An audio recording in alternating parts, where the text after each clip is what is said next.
আমরা এই মুহূর্তে দাঁড়িয়ে আছি সূর্যোদয় সূর্যাস্তের বেলাভূমি কুয়াকাটা সমুদ্র সৈকতে। কুয়াকাটা সমুদ্র সৈকতে সাপ্তাহিক ছুটির দিন থাকলেও পর্যাপ্ত পর্যটক নেই। আপনারা দেখছেন যে কুয়াকাটা সমুদ্র সৈকতে কিন্তু এই মুহূর্তে তেমন পর্যটকের দেখা মিলছে না।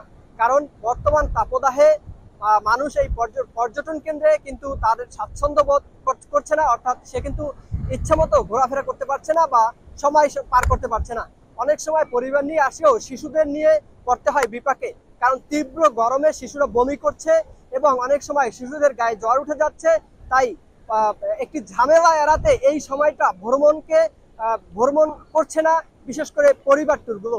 তবে কিছু পর্যটক থাকলেও তারা রয়েছে অল্প বয়সী কপতি ছাড়া কাউকেই এই পর্যটন কেন্দ্রে দেখা যায় না। তবে স্থানীয়রা কিছুটা বিকেল হলে এখানে ঘুরতে আসে।